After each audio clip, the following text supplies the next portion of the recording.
Halo kawan pajak, Assalamualaikum warahmatullahi wabarakatuh. Jumpa lagi di 320 Sotheb, podcast Kanwil DJP Jakarta Selatan 2 bersama saya Vanita Pratiwi dan rekan saya Nur Hamid.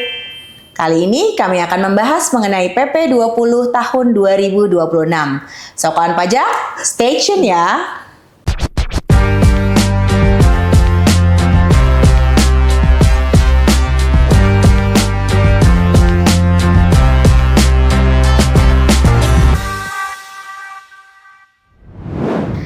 Oke, Pak Haji NK, apa kabarnya nih hari ini? Alhamdulillah, luar biasa. Alhamdulillah, baik. Kali ini kita akan ngebahas mengenai PP 20 tahun 2026. Siap. Di mana itu yang sebelumnya menggantikan PP sebelumnya ya, Ya. yaitu PP 55 tahun 2022. Di mana tujuan daripada PP ini sendiri adalah mendukung bisnis yang sehat tentunya di Indonesia, kemudian mendorong partisipasi ekonomi formal, ya kan, jadi underground ekonominya bisa terkurangi lah ya. Kemudian mencegah penghindaran pajak, Nah, penting itu ya. Penting sekali ini. Kemudian juga nanti kita menyelaraskan dengan standar internasional, karena kita kan ikut sebagai anggota OECD gitu ya. Oke, jadi ada beberapa pokok perubahan yang menarik dalam PP 20 tahun 2026 ini. Tadi kita menjadi sebuah aksesi ya, Indonesia menjadi anggota OECD. Betul. Kemudian tentu saja ini bagian dari penting harmonisasi peraturan yang sudah kita galakan dari reformasi perpajakan. Kemudian sebagai sarana anti penghindaran pajak. Kemudian aturannya juga harus lebih tepat sasaran tentu saja ya. Betul sekali. Karena ini nanti kaitannya erat dengan UMKM gitu ya. Nah, itu. Pak Haji NK. Kemudian penghapusan jangka waktu tertentu kan, kalau kemarin ada jangka waktu tertentu terkait dengan penggunaan dari aturan yang mengatur khusus ke UMKM ini. Kemudian juga ini adalah masalah transisi kita ya, dalam menuju perpajakan Indonesia yang lebih baik lagi. Siap. Nah, bisa dijelaskan mungkin Kak Hamid tadi kan Pak Haji kita udah ngebahas beberapa pokok perubahan penting dalam PP 20 tahun 2022 ini. Jadi kalau dari segi tadi akselerasi Indonesia menjadi aksesi sebagai anggota OECD itu lebih ke yang mananya Kak? Oke, baik. Oke, kawan pajak, kita bahas tentang PP 20 2026 ini ya. Yes. Jadi perubahannya ketika kita ngomong terkait tadi berarti kita masuk ke pasal 20A ya. Yes, betul 20A, sekali. bahwa biaya-biaya yang dikeluarkan terkait gratifikasi maupun suap dan atau suap gitu ya. Yes. Itu tidak boleh dibiayakan. Ini komitmen kita selain komitmen terhadap bangsa dan negara gitu ya, juga komitmen kita sebagai anggota OECD gitu ya. Jadi suap gratifikasi yang diberikan kepada pejabat publik, kepada termasuk pejabat asing gitu ya, itu juga tidak boleh dibiayakan. Sebenarnya secara aturan norma tidak tertulis itu kan memang nggak bisa gitu ya. Cuma ini dipertegas lagi di situ, disebutin di PP 20 ini kan diselipin itu. Kak Vanita ini pasal 20 jadi 20A dikasih tambahan A. Nah, disebut di situ. Itu kurang lebih seperti itu. Oke, terus ada lagi yang menarik nih terkait dengan PP 20 ini, ada jasa pekerjaan bebas yang mana sebelumnya itu bisa menggunakan PP sebelumnya ya, yang jasa pekerjaan bebas misalnya kayak influencer dan segala macam. Nah, itu dia hitungannya seperti apa nih ketika nanti menggunakan ingin melaporkan perpajakannya gitu. Nah, jadi gini Kak Vanit, memang aturan itu biasanya disusun itu kan sesuai dengan kondisi saat itu gitu ya.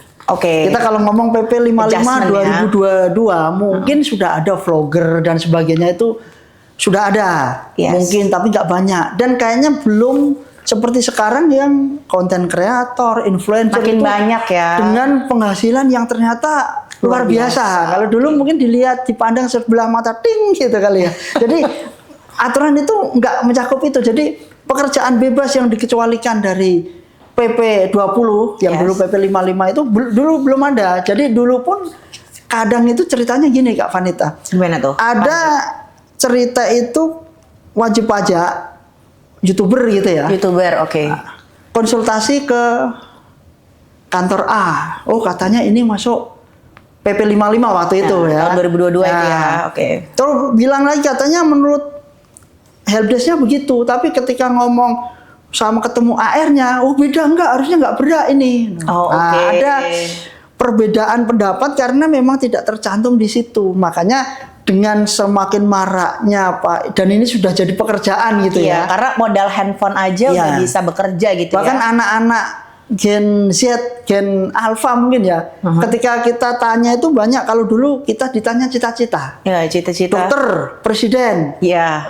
Sekarang itu cita-cita apa? YouTuber. Nah, Vlogger gitu vlogger ya. gitu iya, karena apa? Ternyata itu menghasilkan. Nah, di PP 20 ini ditambahkan di situ, termasuk pekerjaan bebas yang dikecualikan itu termasuk influencer, Yes. blogger, Oke. konten.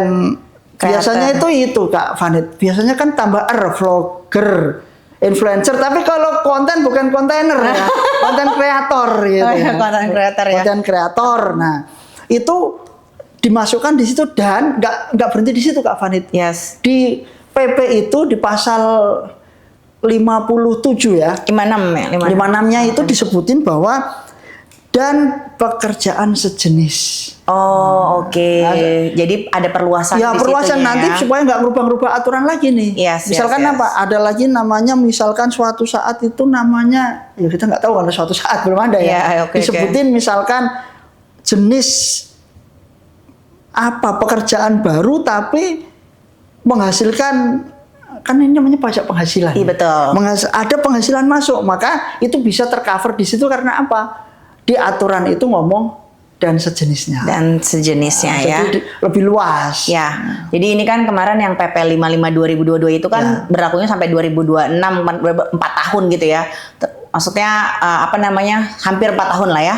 Jadi Oh, iya. ya ini kan dibarui dengan PP 20 tahun 2026. Berarti kan dalam waktu jangka 4 tahun aja segitu perubahannya luar biasa gitu ya. Sehingga pemerintah memandang perlu ada aturan baru yang mengatur sehingga ada kejelasan hukum. Ya, karena kepastian hukum ini penting. Betul, kepastian hukum bagi si pemilik penghasilan juga dan nanti ketika melaporkan penghasilannya gitu ya melalui SPT tahunan ya tentu Siap. aja. Jadi nggak ada dispute gitu ya nanti sama betul. sama petugas pajaknya gitu ya. Jangan sampai kata petugas sana gini, segini. Nah, Oh, oke, Pak Haji. Nah, kemudian terkait dengan apa namanya yang menarik juga di PP 20 tahun 2026 ini subjek pajak yang nanti dikenakan itu kan tarifnya 0,5% tetap Betul ya. sekali. Kalau tarif tetap ya. tarif tetap. Tarif tetap nggak turun gitu ya. Mungkin kalau Udah kecil itu jangan turun. jadi kalau kawan pajak mungkin yang dulu mengikuti dari PP 46 ya. 46 pertama, PP 46. 2013. Ya, ini perjalanannya sampai dari 2013 sampai ada perubahan ke 2026 ini Betul. udah hampir 13 tahun juga ya dan itu banyak beberapa kali dirubah ya Betul aturan PP ini. Nah, itu terkait dengan subjek PPh finalnya yang dikenakan PPh final sebesar 0,5% itu yang seperti apa sih Kak Hamid? Siapa aja gitu lah Kita ngomong yang sekarang ya. Iya, Nah, yang sekarang. Baik. Yang berlaku inilah ya. Nah, ini kawan pajak perlu ini dicatat ini mungkin Kak. Dicatat ya, oke. Nah, jadi gini. Dulu itu perkembangannya ya kita ngomong sejarah lama nih nanti kalau dari 2013 pokoknya kita ngomong yang sekarang gitu lah Yes, ya. langsung aja Jadi ya. kalau yang sekarang yang berhak memanfaatkan sebenarnya PP 20 dan yang diubah ini sebenarnya tarif 0,5% ini kan fasilitas kayak gitu Iya. kan. Itu kecil banget lah ya. Karena sebenarnya tarif PPh itu nggak segitu gitu Ya, ya. kalau kita ngomong di pasal tentang tarifnya itu nggak segitu. Yes. Nah, yang berhak itu satu orang pribadi, Orang masih pribadi. sama. Masih sama Nah, ya. Dulu juga sudah ada. Kedua, PT perseorangan. PT perseorangan. Menarik ini PT perseorangan gitu ya. Sudah ada sebenarnya juga sih. Oke. Terus yang ketiga, ini koperasi. Jadi intinya kan gini, orang pribadi dengan badan hukum. Oke. Tapi badan hukumnya terbatas. Oke. Dua tadi, PT perseorangan sama koperasi. Kalau dulu tuh bisa CV, gitu ya, PT firma, biasa ya, PT. yang dimiliki orang banyak gitu Ya. ya. Terus firma hukum, Firma, ya. contohnya firma hukum lah ya, Ya. firma itu ya, atau yayasan gitu ya. Yayasan Saya nggak pernah bisa. dengar. Udah nggak bisa. Oke, makanya udah dibatasi aja Sangat subjeknya itu dibatasi. hanya tiga tadi ya. Tiga tadi. Orang pribadi, PT perorangan, PT perseorangan, dan sama koperasi. Oke, itu yang boleh ya mendapatkan fasilitas masih ini pakai gitu ya. PP 20 yang 0,5%. Oke. Setengah ini ya, 0,5%. Oh ya, jangan sampai salah ya. 0,5. Oke, Kak Hamid tadi kan saya sempat menanyakan ya, sempat mengemphasize terkait dengan PT perseorangan ya. Artinya PT yang dimiliki oleh orang pribadi gitu ya. Nah ini agak menarik, mungkin memang ini aturannya udah lama gitu ya, udah ada lah ya, udah ada di dalam aturan. Cuman kan mungkin kawan pajak nih kan di sana nggak paham tuh PT perorangan tuh yang seperti apa sih maksudnya gitu ya. Oke, baik. Jadi gini kawan pajak, mungkin udah ada yang punya juga sih ya. Karena bikinnya itu sebenarnya mudah Kak Fani. Saya pernah bikin. Karena apa? Kita mau coba praktekkan supaya kalau ada orang tanya kita bisa ngajarin gitu. Meskipun kita tidak aktif juga sih. Jadi gini, PT perseorangan tuh bedanya dengan PT yang ada saat ini, perseorangan terbatas yang ada yang normal, itu kan ada biasanya pemodalnya siapa, pemegang sahamnya. Lebih dari satu lah ya. Ada lebih dari satu. Nah, kalau yang PT perseorangan ini nggak perlu modal banyak, cukup orang pribadinya. Misal saya bikin PT perseorangan, maka direkturnya siapa? Saya. Pemegang sahamnya ya saya. Cukup modalnya juga nggak perlu banyak-banyak. Gitu. Dan bikinnya relatif lebih mudah, tidak perlu kita akte notaris. Nah, itu kan gagasan dari Presiden Jokowi dulu ketika ada Undang-Undang Cipta Kerja itu kan supaya orang punya badan hukum, ekonomi jalan tapi nggak perlu banyak modal, kurang lebih begitu. Jadi cukup satu orang, itu kawan pajak ya, satu orang pun bisa buat PT gitu. PT perseorangan. Caranya gimana? Nah, banyak itu bertebaran di medsos, di Google, di mana aja nyari cara bikin PT perseorangan gampang. Terus yang menarik ini ada dia beberapa jenis usahanya ada yang dikecualikan, yang tidak boleh menggunakan tarif PPh di PP 20 ini yang 0,5. Tentu saja yang tadi batasan omset itu. Kalau itu sebenarnya kan bukan perubahan yang mendasar di PP 20 ini, karena apa? Itu kan aturan yang di PP 55 udah disebutin tuh. Satu, omsetnya jelas di atas 4,8 miliar. Terus karena di situ tadi kita bahas di awal itu hanya untuk OP, PT perseorangan sama koperasi, maka firma PT biasa, BUMDes ya, dulu sempat di PP 55 itu sempat muncul BUMDes. BUMDes apa tuh? Badan usaha milik desa. Nah, dulu itu masuk di PP 55. Nah, sekarang sudah nggak ada juga karena yang dipakai cuma tadi OP, kalau badan hukumnya cuma PT perseorangan sama koperasi. Nah, itu terkait omset sudah jelas, itu sama, yang lama sudah ada. Jadi kalau tarif dan omset itu tetap sama ya? Tetap sama, tidak ada perubahan sebenarnya. Cuman ada detail-detailnya terkait dengan subjek tadi yang paling menarik ini ya di sini ya. Nah, tadi kalau misalnya kita bicara subjek, kita kan juga harus bicara sampai berapa lama gitu jangka waktunya. Kalau dulu kan sebelumnya di PP 55 dan sebelumnya itu kan ada batasan waktu gitu ya. Boleh untuk OP, boleh memakainya 7 tahun. Untuk PT 3 tahun. Terus untuk CV gitu kan jelas 4 tahun. Setelah itu sejak beroperasi ya, atau sejak aturannya dibuat gitu ya. Nah, kalau terkait dengan PP 20 ini, nah ini terkait dengan jangka waktunya gimana tuh, Haji? Ini menariknya, Kak Fanit. Jadi tadi disampaikan tuh kan di pengantarnya itu bahwa memang ini ya terkait perekonomian juga ya, untuk meningkatkan perekonomian itu, makanya dulu yang untuk orang pribadi itu hanya maksimal 7 tahun, setelah itu harus pakai tarif normal, pasal 17 yang tarifnya progresif itu. Nah, itu yang tarif normal ya tadi. Inilah kabar gembiranya di PP 20. Karena untuk mungkin meningkatkan daya saing dan sebagainya lah, yaitu secara makronya. Sekarang untuk orang pribadi dan PT perseorangan tidak ada batasan. Tidak ada batasan tuh, maksudnya batasan tahun kapan berakhir gitu. Kecuali memang dia sudah tidak memenuhi, yaitu apa? Omsetnya sudah di atas 4,8, maka tahun depan dia sudah harus pakai tarif normal. Tapi selama masih di bawah 4,8, makanya terus sampai meninggal. Ya pokoknya sampai nggak ada batasannya selama masih memenuhi omset di bawah itu. Tadi kan itu batasan itu OP sama PT Perseorangan ya. Tapi kita kan punya satu lagi koperasi. nih. Koperasi yang masih. Kalau koperasi masih tetap ya sesuai dengan aturan yang lama. 4 tahun. 4 tahun. Nah, tetap dibatasi 4 tahun. Koperasi yang lama kan juga 4 tahun. Nah, tetap 4 tahun. Koperasi. Jadi yang kalau untuk OP dan PT Perorangannya nggak ada batasan waktu. Belum ada batasan. Tapi kalau untuk koperasi ada batasan waktu 4 tahun ya, sejak didirikan ataupun peraturan ini berlaku. Ya. Begitu ya. Jadi 4 tahun 4 aja. tahun. Nah, terkait tadi kan batas atasnya ada 4,8 miliar nih. Ketika memang ada nggak batas bawah yang nggak dikenakan gitu, sampai angka tertentu nggak dikenakan. Jadi ibarat bahasa mudahnya itu ya free gitu, free, nggak perlu bayar pajak gitu, terkait dengan adanya aturan PP 20 ini gitu. Jadi gini Kak Vanita, sebenarnya kalau ini bukan aturan lama juga sih. Di PP sebelumnya 55 2022 udah disebutkan. Khusus untuk orang pribadi ini kan. Ya namanya untuk perekonomian biar kita meningkatkan daya saing UMKM gitulah kurang lebih lah ya. Maka ketika dia omsetnya sampai dengan 500 juta, itu tidak kena.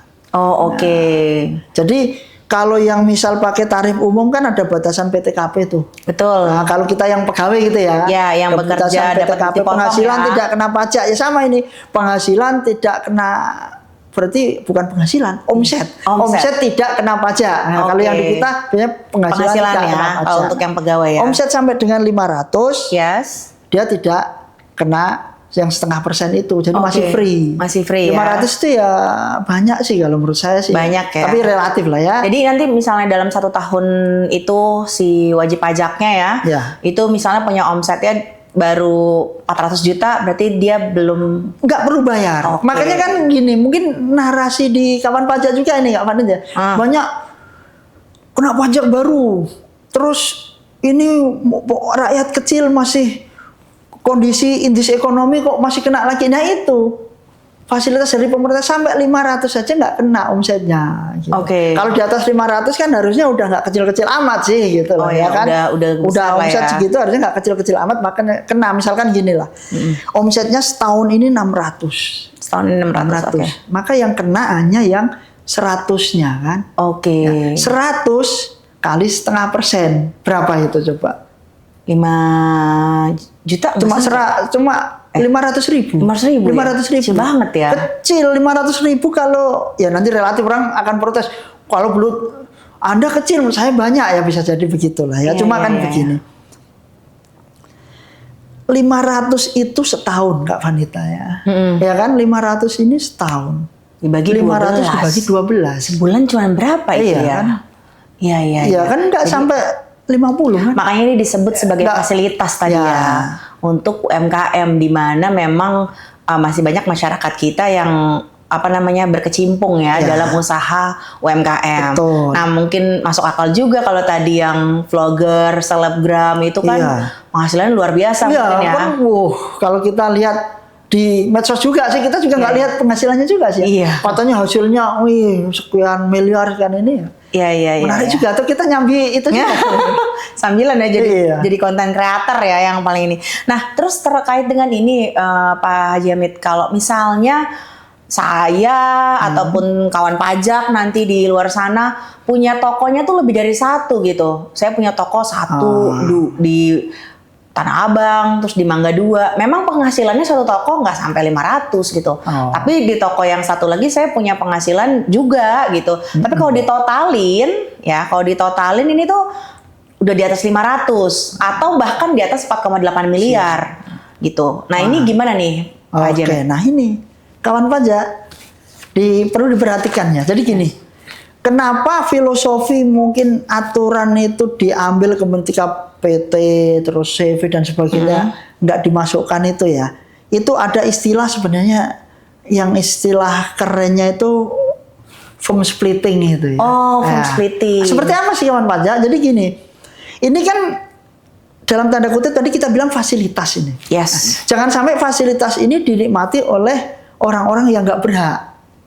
Nah ternyata beberapa kita jumpai itu begitu Kak Vanita. Punya toko di Tanah Abang. omsetnya misalkan berapa nggak mungkin 500 lah ya, miliaran lah mungkin lah ya kalau di situ anggaplah 2M. Di Mangga 2 punya 2M. Oke. Mungkin di Tamrin City, Tamrin City juga 2M misalkan. Nah, di aturan ini dipertegas, meskipun kita orang pribadi, kita kan tadi kita sampaikan tuh kawan pajak kita bisa bikin PT perseorangan, bukan cuma pribadi bahkan. Ketika kita punya usaha ini atas nama saya nih, 2M. Terus di Mangga 2 atas nama PT lah, biar nggak kelihatan gitu. Ganti nama gitu ya. PT ABC gitu. Terus di Kalibata City atau Tamrin City atau mana yang City-City itu biasanya kan banyak tempat pusat perbelanjaan gitu ya. Ternyata di situ atas nama istri. Nah, di PP 20 ini dipertegas. Semuanya ini digabung jadi satu. Oh, oke. Jadi dianggap satu kesatuan. Satu kesatuan. Gitu ya. Meskipun kalau ini agak melebar dikit tadi terkait itu. Istri, meskipun istri itu kan gini. Istri itu kawan pajak ada yang di situ ya. Bahwa kawan pajak ada yang perpajakannya pengen melaporkan sendiri Kak Fanny. Ya kan, lapor masing-masing gitu masing-masing. ya. Nah, pisah harta. Oke. Nah, dalam hal ini, dalam menentukan omset tadi, itu tetap harus menghitung keseluruhan meskipun dipisah kawan pajak itu ya. Diingat ya, jadi nggak terus mentang-mentang pisah harta kok lapor SPT-nya sendiri. Dia 4M, saya 4M. Ya berarti saya masih tetap berhak PP 20 dong, suami saya enggak begitu. Jadi digabung termasuk mungkin penghasilan. Misal nih, tadi kita ngomongin vlogger, YouTuber dan sebagainya, konten kreator. Anaknya yang imut-imut, lucu gitu, diberdayakan ya. Jadi dibikin jadi konten kreator, ada juga penghasilan gede. Nah, itu pun digabung. Belum lagi penghasilan yang final, misalkan dapat penghasilan final apa lah? Sewa. Nah, itu banyak sewa rumah, sewa apartemen di mana ruko, terus penghasilan dari luar negeri. Siapa tahu punya, ya kita nggak tahu ya penghasilan di luar negeri juga ada. Entah apalah penghasilan luar negeri. Karena saya nggak punya, jadi saya ngomongnya nggak apa ya. Contohnya, pokoknya dari luar negeri dapat penghasilan. Entah dia punya saham di sana atau gimana, itu pun diperhitungkan dalam memperhitungkan tadi, memperhitungkan batas 4,8-nya itu dihitung. Jangan nggak ada terus alasan, wah saya bikin, makanya ada istilah firm splitting itu di-split dia biar masih punya hak terus. Nah, itu sudah dijagain oleh pemerintah supaya fasilitas ini diperoleh benar-benar oleh orang yang berhak, yaitu UMKM murni, begitulah. Oke. Jadi intinya untuk pencegahan keadilan juga ya tadi ya. Jadi memang yang kalau memang penghasilannya cuma dari satu jenis usaha aja gitu ya, bayarnya sesuai dengan ketentuan, dia bisa dapat fasilitas gitu ya. Tapi kalau yang punya penghasilan yang bercabang-cabang walaupun jenis usahanya mungkin berbeda gitu ya, nah itu tetap dihitung dulu berapa total omset yang dia dapatkan dalam 1 tahun begitu ya. Jika memang sudah melewati batas normal yang berlaku gitu 4,8 miliar ya. Nah itu tentu saja perhitungannya tidak boleh lagi menggunakan fasilitas yang ada di PP 20 tahun 2026 ini. Gitu ya. Terus selain tadi yang kita sudah bahas nih Pak Haji Hamid, ada lagi nggak kira-kira yang bukan kira-kira ya, harus udah pasti ya. Ada lagi kah yang belum kita bahas gitu terkait dengan perubahan di PP 20 ini? Tapi paling emphasize adalah si subjek tadi ya. Subjeknya berganti, jangka waktunya juga berbeda ketentuannya. Terus tadi istilah firm splitting ya. Ya, memperhitungkannya itu tadi kalau yang lama, ini mungkin agak kelewat dikit ya. Itu kan paling dari penghasilan sama pekerjaan bebas.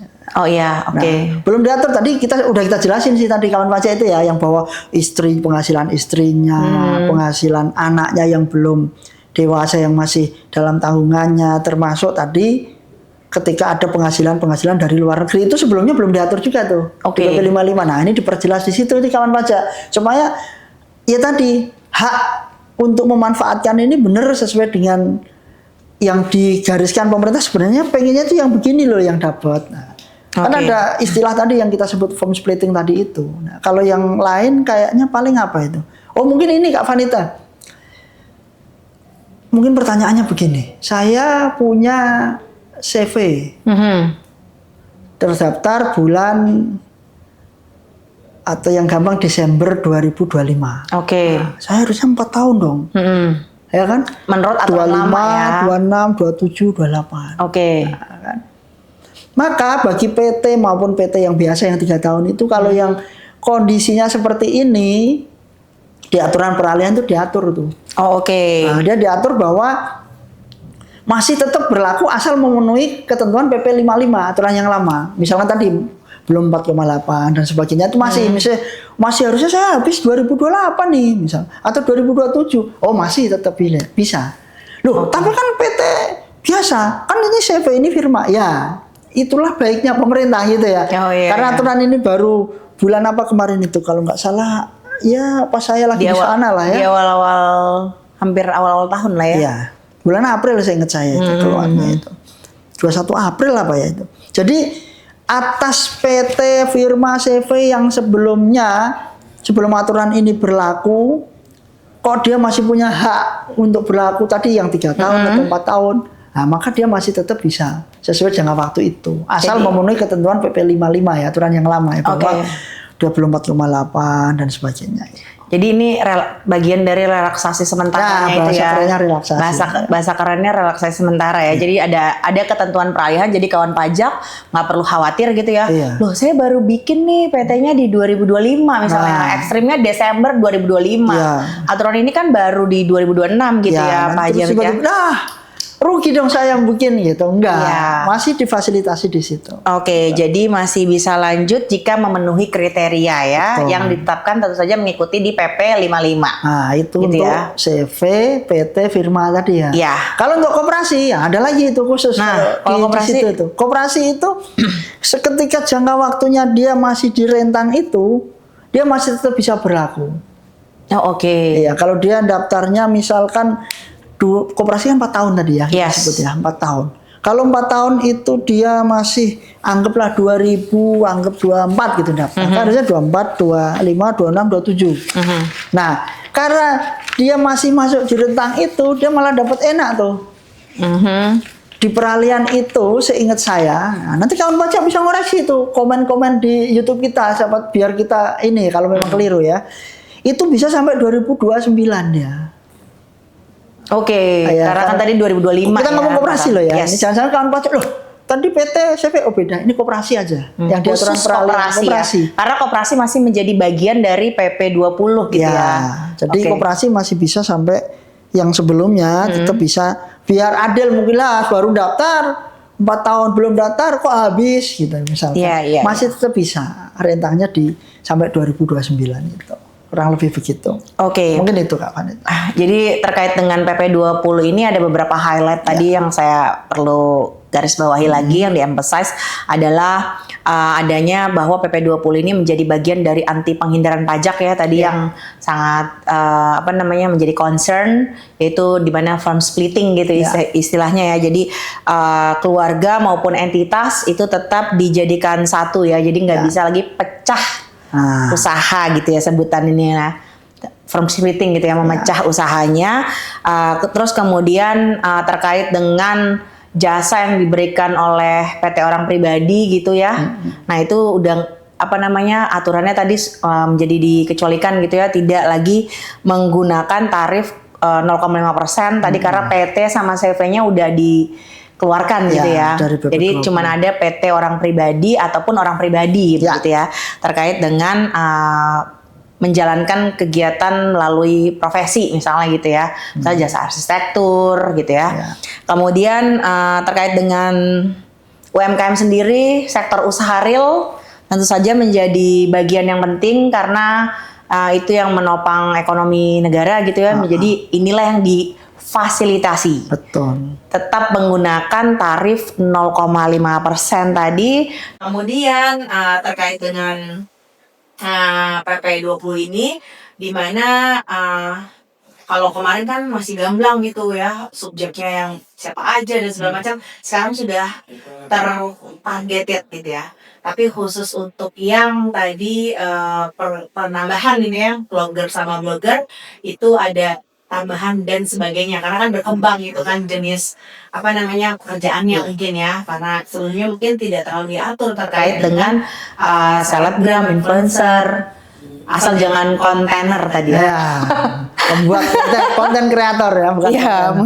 Oke, kemudian mungkin Kak Amit ada pesan yang harus disampaikan buat kawan pajak di luar sana terkait dengan pemanfaatkan PP 20 ini, di mana tadi sudah sangat luas sekali bahwa untuk orang pribadi tidak ada jangka waktu gitu ya. Oke, baik.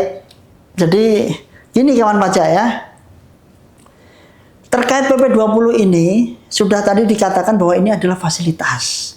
Orang pribadi bisa sampai yang nggak ada batasan gitu ya. Nggak ada batasan ya. Sampai dengan ya bahasa ininya sampai meninggal gitu masih bisa asal memenuhi omsetnya belum sampai 4,8. Jadi kalau ada narasi-narasi di luar yang mungkin tidak sesuai gitu ya, yang katanya begini pastikan dulu bisa konfirmasi ke kami atau di Kering Pajak, di Ditjen Pajak RI, Pajak Jaksel 2 juga boleh di kita gitu ya.